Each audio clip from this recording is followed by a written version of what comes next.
المشاهدين الكرام، السلام عليكم ورحمة الله تعالى وبركاته. في نشرة الأخبار من الفضائية الإريترية، وفيها: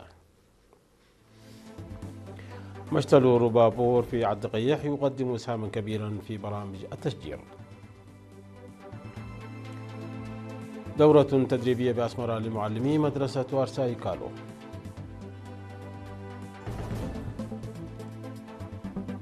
جهود لحل مشكلة توفير مياه الشرب النظيفة لسكان منطقة صغار بمديرية حقات.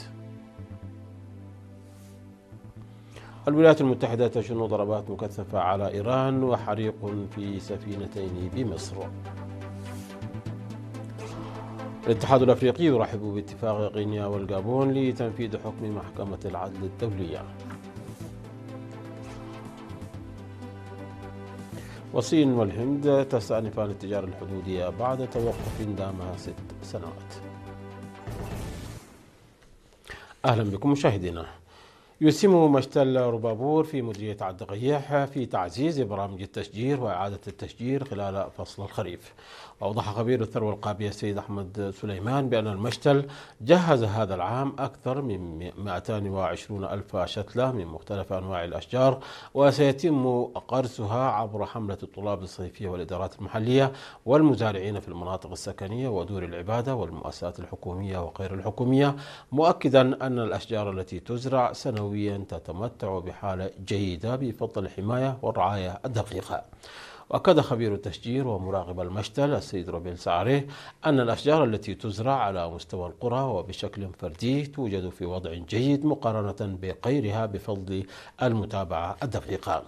وحثت مديرة المشتل السيدة زودة تخليه المستفيدين بالالتزام الجاد والمتابعة عند قرص الشتول. وتشمل الشتول التي جهزت هذا العام في مشتل ربابور النيم ولوسينيا والطحس والقصب الأحمر والأبيض والإيكا والجراوة والفلفل الأسود وغيرها. اختتمت في العاصمة أسمرة دورة تدريبية مكثفة لرفع كفاءة معلمي مدرسة وارساي كالو الثانوية بساواء، وشملت الدورة التي استمرت لمدة شهر من الأول إلى 28 من يوليو جوانب نظرية وعملية، وتركزت بالأساس على علم النفس التربوي ودوره في العملية التعليمية، وذلك بإشراف محاضرين من كلية التعليم واللغات. وفي حفل الختام أكدت وزيرة التعليم الدكتورة حليمة محمد على أهمية هذا التدريب في سد العجز في أخصائيي الإرشاد والتوجيه النفسي بالمدرسة.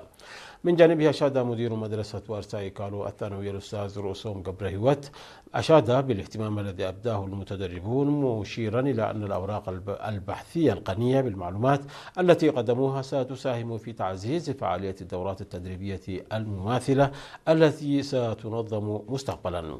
وفي سياق متصل، نظمت مدرسة وارساي كالو دورة تدريبية تناولت أساليب التدريس وإدارة الوقت والتخطيط الأسبوعي والتقييم وأخلاقيات مهنة التدريس وفقا لمعلومات صادرة عن قسم العلاقات العامة بوزارة التعليم. أفاد السيد زري ولدنسئ مسؤول فرع هيئة توفير المياه في إقليم عنسبة بأن الجهود جارية لحل مشكلة توفير مياه الشرب النظيفة لسكان منطقة صقار في ضاحية أشرة بمديرية حقات. وفي تصريح له لوكالة الأنباء الإرتية، أكد أن إدارة الإقليم تنفذ هذا المشروع للتخفيف من معاناة السكان الذين يضطرون لقطع مسافات طويلة للحصول على المياه بسبب نقص مصادر المياه في المنطقة. وشكر السكان على جهودهم ومساهماتهم المالية، مؤكدا أن أكثر من 100 عائلة ستستفيد من المشروع عند اكتماله. من جهتهم أفاد السكان بأنهم يبذلون قصارى جهدهم لإنجاز المشروع في أسرع وقت ممكن. وفي الوقت نفسه يجري العمل على خطط لحل مشكلة توفير مياه الشرب النظيفة لسكان بقو وحشيشاي وفقا لفرع المياه في إقليم عنسبة. نظم مكتب العمل والرعاية الاجتماعية بمديرية أغردات محاضرة استهدفت ممثلين عن المؤسسات الحكومية والجمعيات واللجان الشعبية من 16 إدارة ضاحية بهدف تعزيز حقوق الأطفال والمرأة ومواجهة الضغوطات والتمييز الاجتماعي والاقتصادي بحقهم. وأوضحت ممثلة المكتب السيدة تابوت نوغوسي أن هذا البرنامج يأتي استكمالا لجهود رفع الوعي والقضاء على العادات الضارة التي لا تزال آثارها مستمرة رغم الجهود المبذولة، داعية إلى تكثيف العمل للتصدي لها. وذكرت المسؤولة أنه على الرغم من الجهود الحثيثة للقضاء على الممارسات الضارة ضد النساء وضمان حقوق الأطفال والمرأة، إلا أن هذه الظاهرة لم تستأصل تماما ولا تزال تداعياتها مستمرة. من جانبهم أكد المشاركون أهمية هذه المحاضرات في توضيح المبادرات اللازمة لحماية حقوق المرأة والطفل، مطالبات بتوسيع نطاق المبادرات المماثلة وتكثيفها مستقبلا. تقدم طلاب مدرسة العلوم الاجتماعية في مديرية نافا دعما ماليا استهدف 58 أسرة من أسر الشهداء موزعين في 11 إدارة ضاحية بالمديرية. وخلال حفل التسليم أقيم في 25 من يوليو الجاري، أشاد مدير المديرية السيد يعقوب إدريس بهذه المبادرة الوطنية التي تعكس المسؤولية الأخلاقية تجاه أسر الشهداء. من جانبه أكد مدير مدرسة العلوم الاجتماعية بنافا السيد يوهانس قلتا على الأثر المعنوي البالغ لهذا الدعم، موضحا أن إجمالي المساعدات المقدمة من الطلاب لأسر الشهداء بلغت حتى الآن نحو 400 ألف نقفة، إلى جانب تنظيمهم لأنشطة مجتمعية متكاملة تشمل التبرع بالدم والحملات التنموية. وأضاف أن أنشطة التبرع بالدم وجمع التبرعات تعد أيضا من بين البرامج التي ينفذها الطلاب. وشملت قائمة المواطنين المستفيدين من الدعم سكان مناطق بغلا وأبولو وماريت ولابا وأقرح ومعو وبيان وإندلال، بالإضافة إلى إدارة الضاحيتين الأولى والثانية في مدينة نافا. مشاهدينا، نشرتنا تتواصل من الفضائية الإريترية، لكن بعد فاصل قصير فابقوا معنا.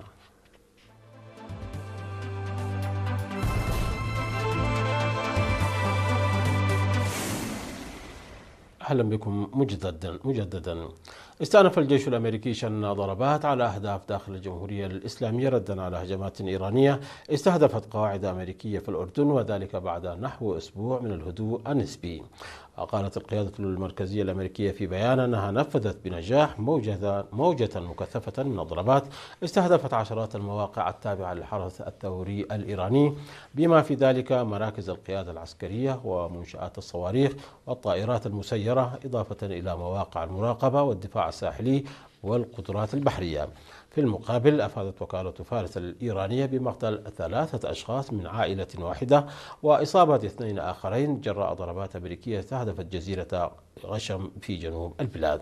من جهته، أعلن الجيش الأردني أن دفاعاته الجوية اعترضت 5 صواريخ أطلقت من إيران باتجاه المملكة، مؤكدا عدم تسجيل أي إصابات أو أضرار.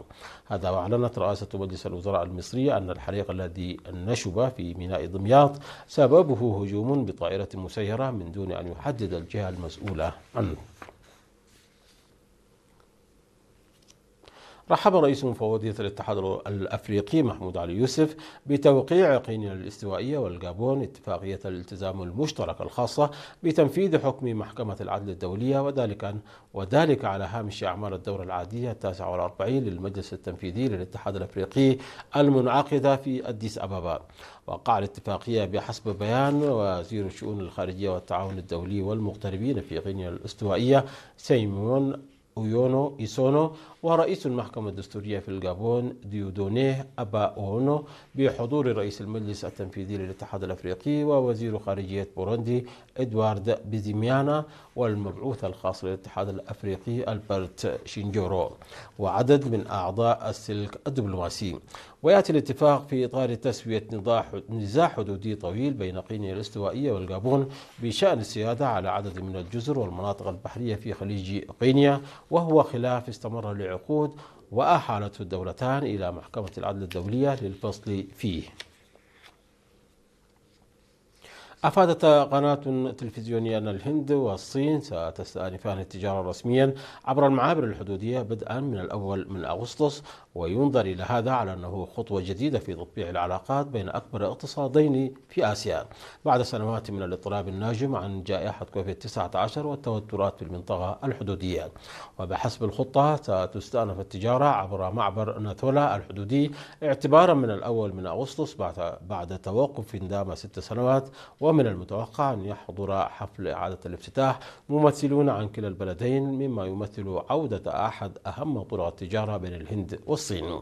وتأثرت العلاقات الاقتصادية بين نيودلهي وبكين بشكل كبير بعد اشتباكات عام 2020 في منطقة شرق لاداخ، والتي أسفرت عن مقتل 20 جنديا هنديا و4 جنود صينيين على الأقل.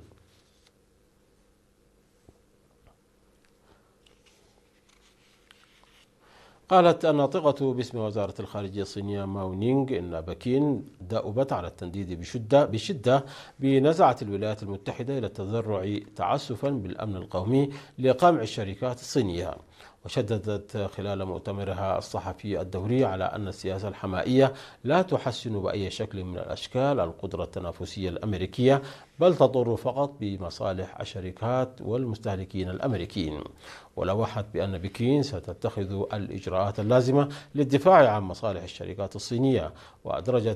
وأدرجت الأجهزة الروبوتية المتقدمة، وهو مصطلح يشمل الروبوتات المتنقلة، في قائمة الهيئة الأمريكية المنظمة لقطاع الاتصالات، والتي كانت تقتصر على بعض أنواع الطائرات المسيرة، وكذلك منتجات شركتي هواوي وتشاينا تيليكوم الصينيتين. واتخذ هذا القرار استنادا إلى استنتاجات فريق عمل شكله البيت الأبيض. مشاهدينا، انتهت النشرة، ولكن قبل الختام إليكم تذكير بأهم ما جاء فيها من أنباء. مشتل ربابور في عتق يحيى يسهم في برامج التشجير. دورة تدريبية لمعلمي مدرسة وارساي كالو. جهود لحل مشكلة توفير المياه الشرب النظيفة لسكان منطقة صقار بمديرية حقات. الولايات المتحدة تشن ضربات مكثفة على إيران، وحريق في سفينتين بمصر.